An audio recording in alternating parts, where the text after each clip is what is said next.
About 15 years ago, my mom and cousin were coming home from visiting my aunt, who lived 2 hours away. The drive takes you through the desert and up some mountains, but there is a shortcut you can take to avoid the mountain path. It shaves about 10 minutes off the drive time. The only problem is, that shortcut takes you literally through the middle of nowhere. It's a 2-lane road with nothing for 30 miles. No houses, no shops, no lights, not even those roadside emergency phone booths. They were driving along through the shortcut at about 11 p.m. or so when they spotted something in the middle of the road. At first, my cousin thought it was a rock or something, so she slowed down to go around it. Once she got closer, though, she realized it appeared to be a woman with long black hair and what looked like a burlap shawl wrapped around her. She was crouched down, facing away from my cousin. My mom said she thought the lady might have been in some trouble, so they pulled up next to her and asked her if she was okay or if she needed any help. My cousin said that the lady stood up and looked at them, then let out a shriek like a banshee. She insists that the woman's eyes were pitch black and her skin was as pale as a sheet. She was really skinny, almost anorexic even. I attribute this to being dark out and her mind perhaps playing tricks on her on such a desolate and eerie road. But nonetheless, it was enough to really spook the hell out of her. She punched the accelerator and shot out of there. The lady briefly tried to chase after them, but they lost sight of her soon after. They didn't stop for anything, even running a stop sign until they got to the next town, where they finally stopped at a gas station to grab something to drink and collect their thoughts. Now, she won't go through the shortcut at all, even when someone else is driving, and she insists on always taking the main highway instead.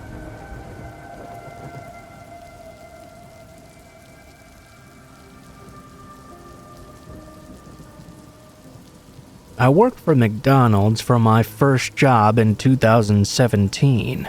The McDonald's I worked at was in a very rural part of town, and at the time the McDonald's was open for 24 hours.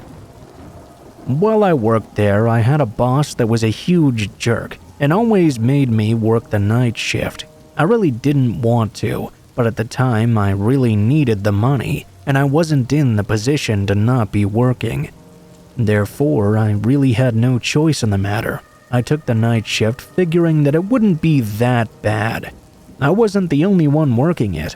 I had a few other co-workers with me. They mostly made the food or took the customer orders at the drive-thru. I was the one at the register taking people's orders. Anyway, one day I was told I would be working from 8 p.m. to 1 a.m. I worked the first few hours normally. After 10 p.m., people started coming in less and ordering less as well. It was at around 15 minutes before my shift was set to end, and the other workers had already left. I was starting to get ready to leave myself when I got a text from the other person who was supposed to work when I left.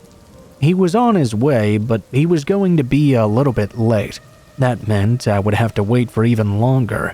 I was on my phone scrolling through Snapchat when someone pulled up in a blue truck into the McDonald's parking lot.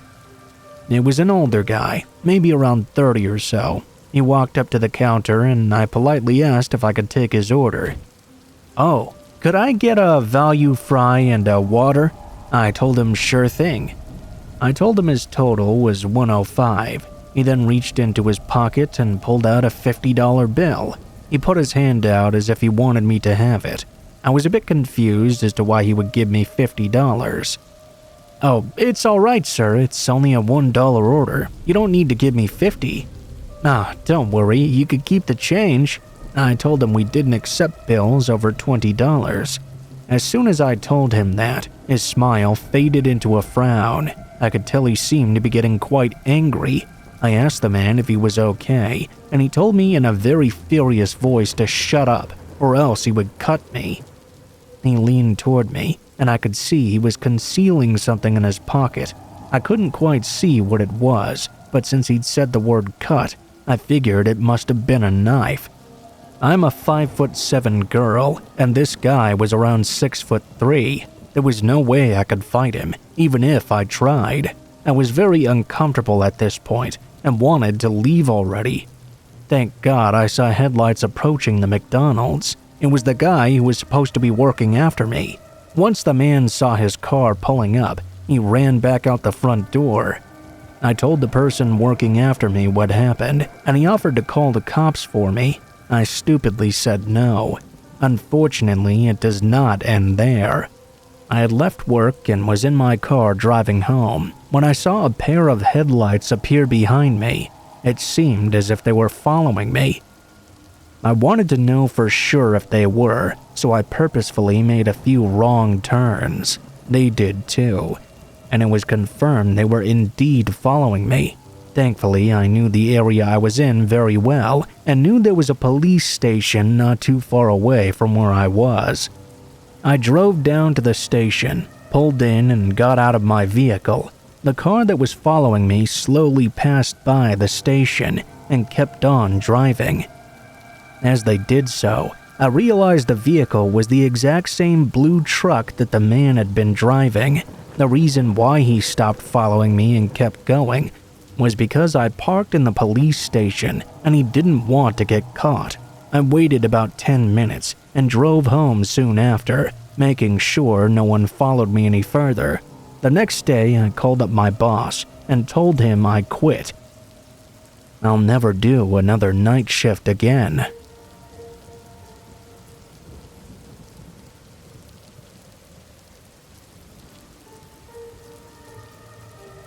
This took place in the middle of July. It was hurricane season, which meant almost every day it would rain like crazy. I liked the rain most of the time. I found it quite relaxing, actually, and calming. One day, I had the day off from work, and I honestly really needed the break. Work was very stressful at the time. I work as a store manager, and I would have to deal with angry customers and answer calls all day.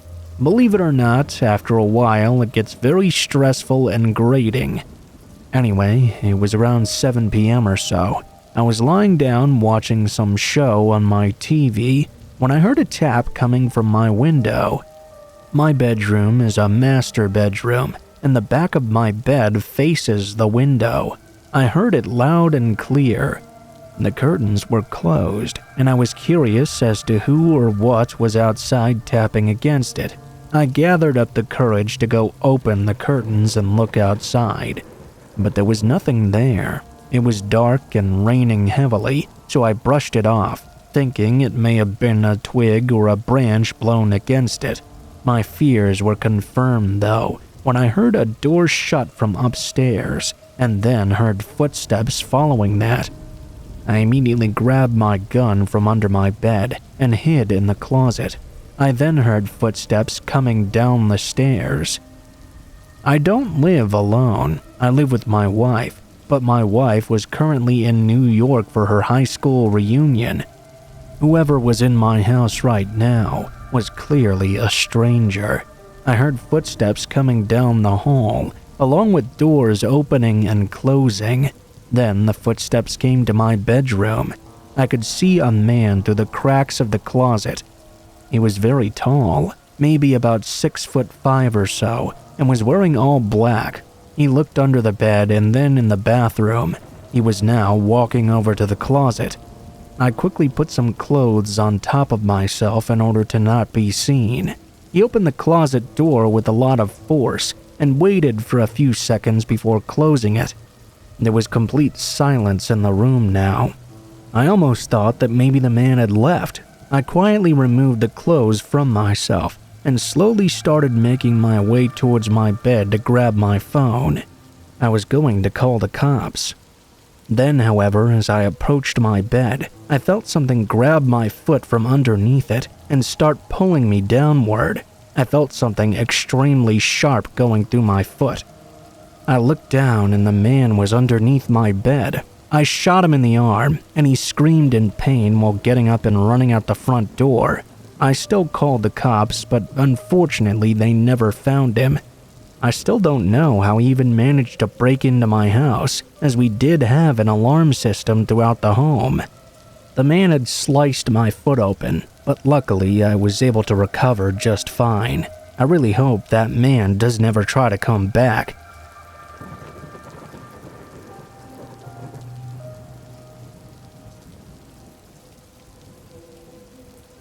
Working in a hotel isn't the most glamorous job in the world.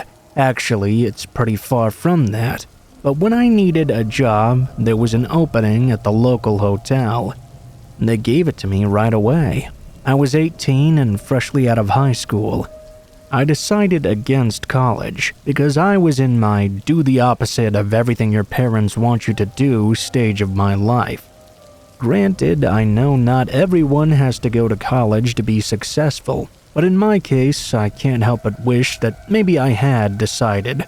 Then I wouldn't have had to go through all the horrible things my job brought into my life. There were several small incidents that happened within the first few months that I found uncomfortable and gross. Men hitting on me, asking me how much it would cost for me to join them for the night. Then there was the actual physical disgusting stuff. I worked at the front desk, but we were severely short-staffed constantly, so I did housekeeping for about a month or so. Let me tell you, it was truly horrifying the things I've seen. Pretty much every bodily fluid on almost every inch of a room at one point or another. I finally had to tell my manager that I was going to quit if I had to clean even one more room. He assured me that wouldn't be necessary anymore, and my job would be easy from there on out. It was around 2 a.m. during an intense snowstorm. Nobody had checked in for hours on end, and I figured the rest of the night would be just as calm, maybe even silent.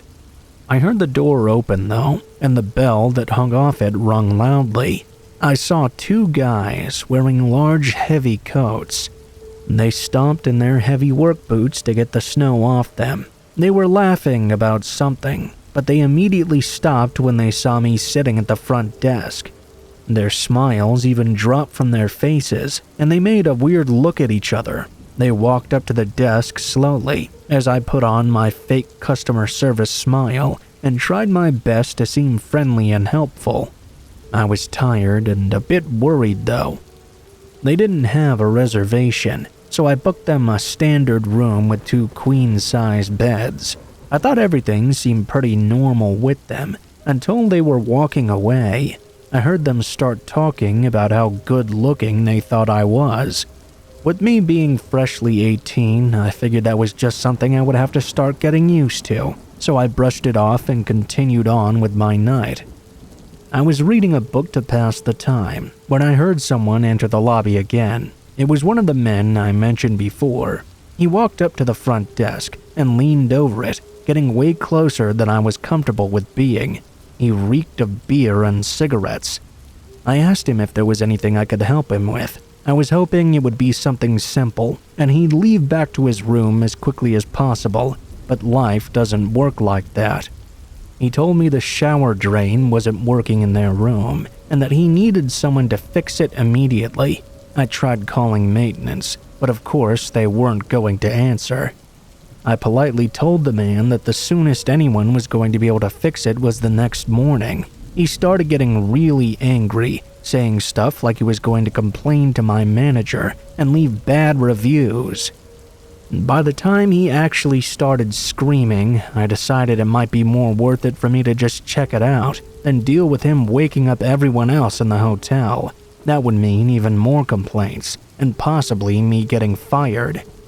Granted, it wasn't the smartest idea for me to enter a room alone with 2 men, but I wasn't thinking straight. I was exhausted and just wanted his rant to end. It was a decision I would end up regretting for the rest of my life. He led me over to his room, and I asked he and his friend to wait outside while I checked the shower drain. They obliged, and everything seemed normal at first. I was leaning over the bathtub and had turned on the faucet. The water was running down perfectly fine. I yelled out that it was working normally, but just as I started to stand up, I heard the door slam behind me. I turned around quickly and screamed when I was met with the larger of the two men standing in the bathroom with me. He grabbed me by my shoulders and slammed me against the wall. "Be quiet, or I'll make this a lot worse than it has to be." He almost started to laugh when he said that. I started to scream as loud as I could, hoping one of the other guests would hear me. He released one of his hands to cover my mouth, with one of my arms free. I did something I'm sure he didn't expect me to do in that moment. I unholstered my concealed handgun. I held it not far away from his side and pulled the trigger. I knew I had no time to hesitate right now. My ears started to ring like crazy. He released me and fell to the ground. My adrenaline was pumping, and I barely even noticed the door open and the other man coming in. I pointed the gun right at him and told him to leave or I'd kill him right then and there. He knew that I meant it when he saw his friend bleeding out on the floor in front of me. He didn't even say a word before running out of that hotel room faster than I ever would have thought possible. He stepped over the man's body on the floor. I had no idea if the guy was alive or dead. I just had to get out of that room. I stepped out into the hallway, leaving bloody footprints behind me. I realized I must have stepped in some blood as I went over him. Multiple guests were standing out in the hallway, demanding to know why they just heard what sounded like a gunshot. A woman in the room next door must have seen the look on my face because she immediately came over to make sure I was okay. The police arrived not long after, and the room was cordoned off. The man was taken to the hospital, and surprisingly, he was not dead and didn't end up dying either. An investigation was done, but the security camera showed proof I was lured into the room by the men. They did re-enter after I asked them to stay in the hallway, and the audio was very clear. I was never charged with anything regarding the shooting. The other man was found only a couple of miles away. His truck had gotten stuck in a snowbank. They were both charged with kidnapping. The man who cornered me in the bathroom was also charged with assault. They were both sentenced to 3 years in prison, as well as given no contact orders upon their release. I quit my job not long after and decided to enroll in college instead. I'm currently studying English, and I hope to get into writing one day. If there's one thing I can advise anyone to do in this scary world that we live in, it's learn how to protect yourself. It could save your life one day.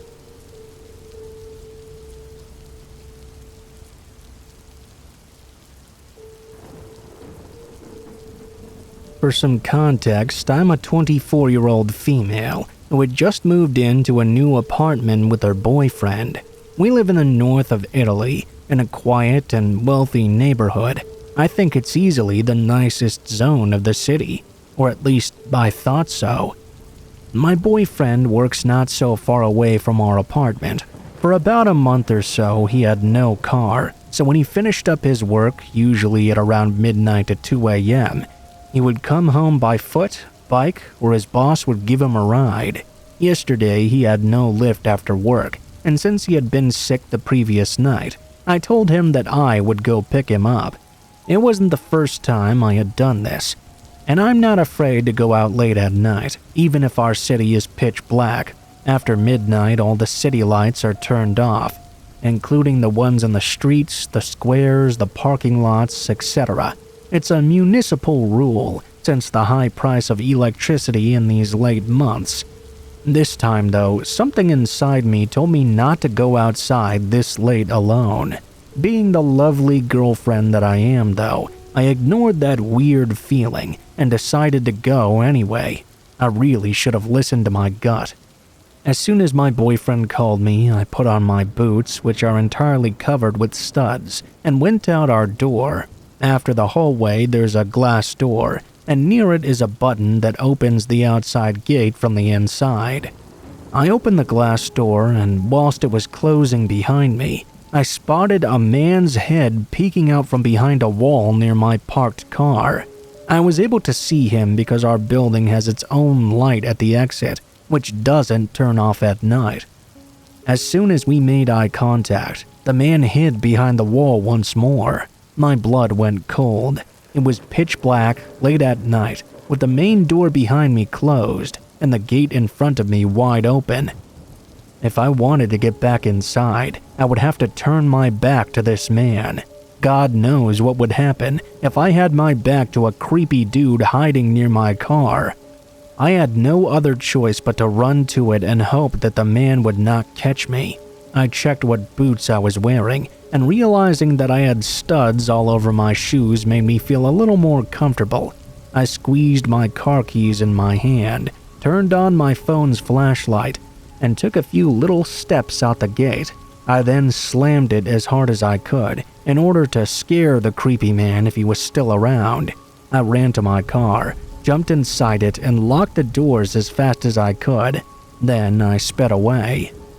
I haven't seen the same man again, but the next day on the local news, I read a girl had been robbed of her purse at the same time I went out. It happened in a street right near my home, too. Other people had also spotted the sketchy man walking around the city at night. I'm really glad I was able to spot him and make him run away. I can't even imagine what would have happened to me if I didn't have that light on my building's side. I feel really lucky. But the fear I felt in that moment will stick with me for a long time. Everyone, please be safe out there.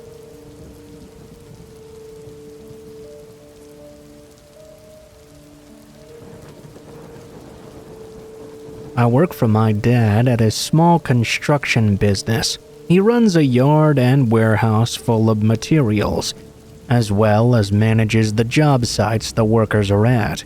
Since I was only 17 at the time, my job was basically to be the errand boy. I'd drive materials back and forth, pick up anything that was needed depending on the job, though some materials would need to be there before workers arrived because they would need them so they could get to work right away in the morning. Every once in a while, during busy weeks, I'd have to start work really early, like 2 or 3 in the morning. That was to make sure I could drop everything off in time. Obviously, this was only during the summer, when I didn't have school, so I really had no excuse for not being able to work. I liked doing the deliveries early though, because it was calm and I didn't have to deal with anyone telling me what to do. On this day, I arrived at the warehouse at 3 a.m. and loaded everything up. I then started making my way to the job site. It was a repair job on an old and maybe even abandoned building at the very edge of our town. When I got there, I saw a truck parked right outside. Its lights were off, and it didn't look like anyone was nearby. It was way too early for anybody to be working here, so I wasn't expecting to see any cars there. I parked and got out, walking up to it and seeing that it wasn't a company vehicle either. The windows were tinted, and I couldn't see inside. I turned and looked at the building, trying to see if anyone was here.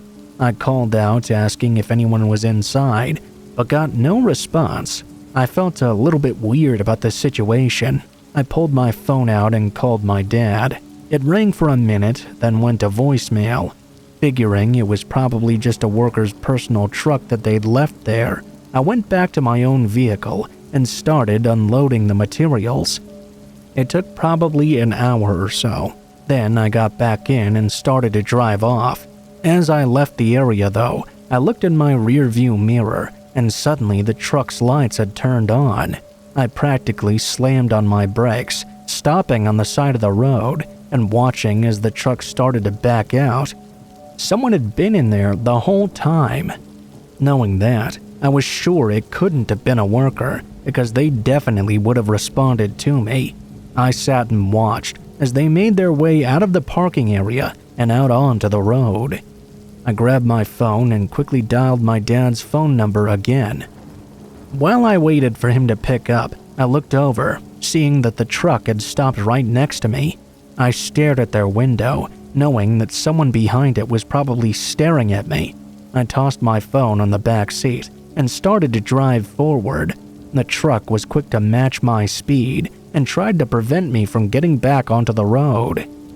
There was nowhere else for me to go. To my left were trees and to my right was this truck blocking my way. I started to panic. I put the car in reverse and tried to back up. The truck did the same. until they eventually tapped my car, making me lose control and slide off the shoulder. I hit the side of a tree. The truck quickly stopped right at the tip of the road, as if they were going to get out. Then their brake lights suddenly turned off again as they slammed it back in drive and sped away. Just 20 seconds later, another car pulled up to the side of the road, and a man got out and ran up to me, asking me if I was okay. I didn't know his name at the time, but it was one of the workers that was just arriving at the job site. He only saw the last bit of what happened, but he recognized the other truck. It was Samuel's, another worker my dad had hired a few months ago. It turned out a bunch of tools and materials were missing from the job site, adding up to almost $10,000. That's only from one night, too. He could have been slowly stealing a few things over time over the past few months. When I think about what happened that night, I think Samuel must have thought that by me seeing his truck, I would trace it all back to him and he'd get caught by my dad. He tried to stop me. I don't know what he would have done to me, but considering I was the only witness, it's likely he wouldn't have gotten caught as long as I was never seen again. Unfortunately though, his name and everything else didn't add up to anything. It was likely he was either an illegal immigrant or some kind of felon that went through the effort of getting a fake ID and work documents. I was never expecting something like that to ever happen, but at least it's really unlikely I'll ever see that guy again.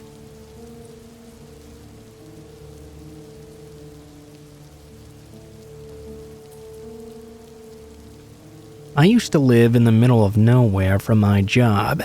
I would move about every year or so for the first couple of years that I worked at the company.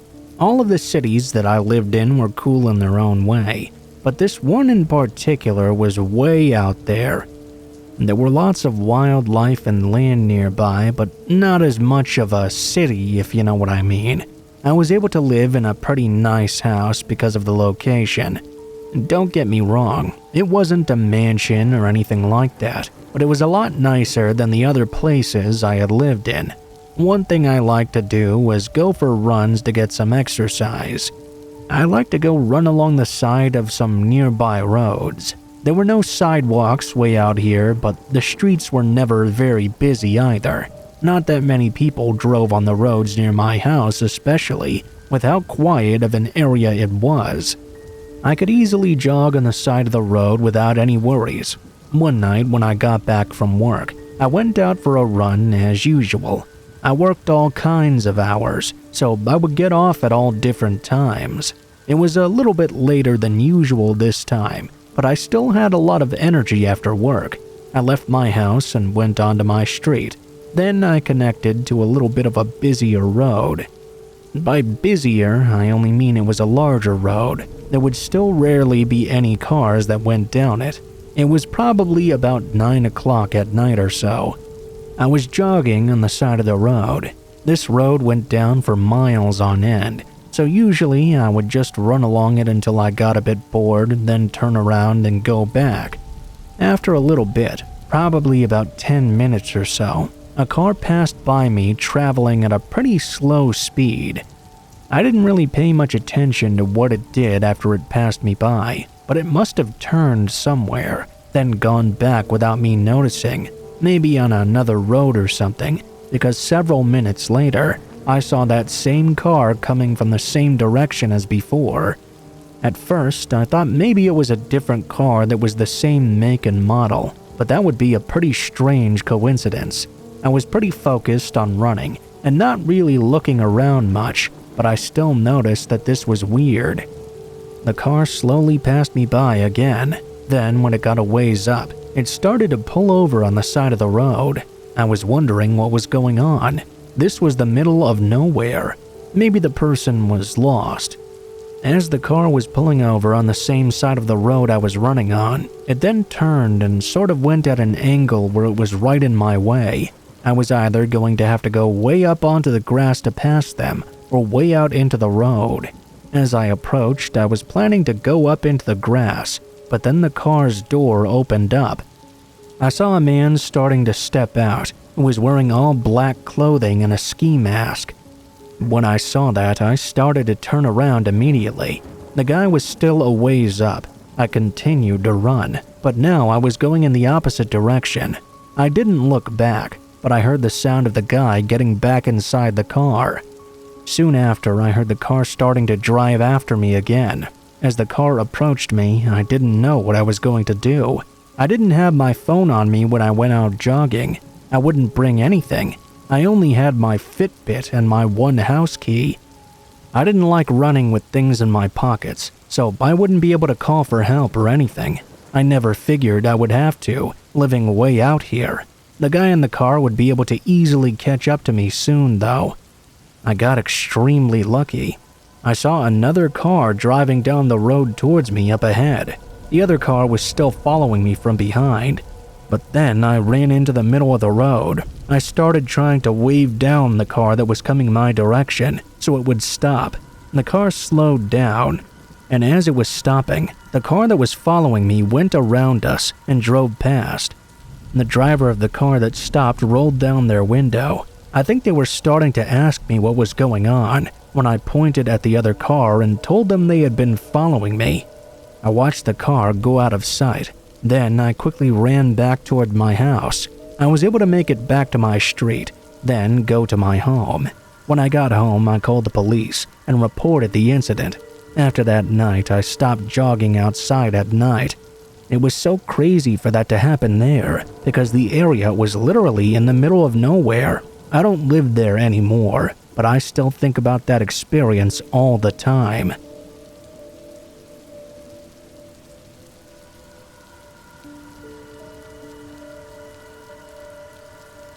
2 years ago, I went on a road trip with my girlfriend. We were traveling across the country and stopping at a lot of parks. Most of the ones we were trying to go to were state parks, but not all of them. We both like to go hiking and do that sorts of stuff. My girlfriend is a lot more into it than I am, but I do enjoy it somewhat. On this road trip in particular, we were about 5 days in, and everything was going pretty well so far.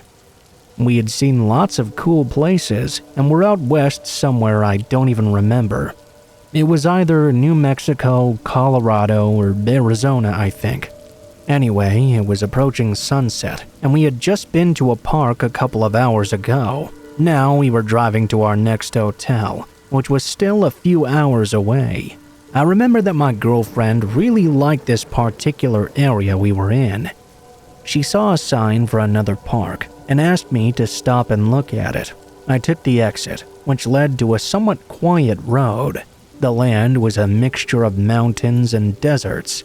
We drove along this road for a few miles, then saw a small parking lot for a hiking path. My girlfriend asked me to pull in. Then she wanted to know if I was down for a quick hike or to just look around. If I had to estimate, I would say that we had about 20 minutes of daylight left before things got really dark. I said alright because it was a pretty cool area. We parked and got out of the car. Our car was the only one in the entire parking lot and the road by it. It was very quiet. We got out and started walking on the trail. I remember being about 10 minutes into it. We took some pictures of the scenery. When my girlfriend mentioned that she had no service, I looked at my phone and I didn't have any either. We walked a little bit farther, and by then it was getting really dark. We started heading back.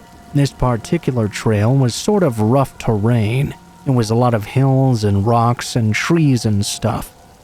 We eventually made it back to the beginning of the trail. When we approached the entrance to the parking lot, though, I noticed something. There was another car in the lot. When I got closer, I saw there was someone standing right outside our vehicle. I was walking in front of my girlfriend and stopped and motioned for her to do the same. We went to the side a little bit and hid next to a giant rock. We were mostly obstructed from the view of whoever was in the parking lot. I told my girlfriend what I had seen. The person at the car looked like they were maybe trying to break in or something. I decided to peek around the corner of the rock to get a better view. When I looked, I saw the person was now walking towards us. I moved back, and we both headed the opposite way back down the trail. By now, it was almost completely dark out. I knew something was going on, but the person was not saying anything. Soon, they entered the trail behind us. My girlfriend and I went off trail and went up on top of a rock. We then went through some brush. It got really steep at one point, but we were able to then cut back around. We did not make our way back to the path, but went off path in the direction of the parking lot. Within a minute or two, we got back to the lot, coming out of some brush. I heard the person somewhere behind us. We then ran for the car and jumped inside quickly. I drove out of there. When we were leaving and driving down the road, I saw the person emerging from where we had. I got back to another road after that, and we weren't followed or anything. We didn't make any more stops near sunset after either. I'm not sure who that person was. It wasn't any kind of park official, because their car was an old beater, and the person was not wearing any kind of uniform. The way they were standing next to my car, it was like they were trying to open the door or look inside. I'm really glad we were able to get away from that guy, whoever he may have been.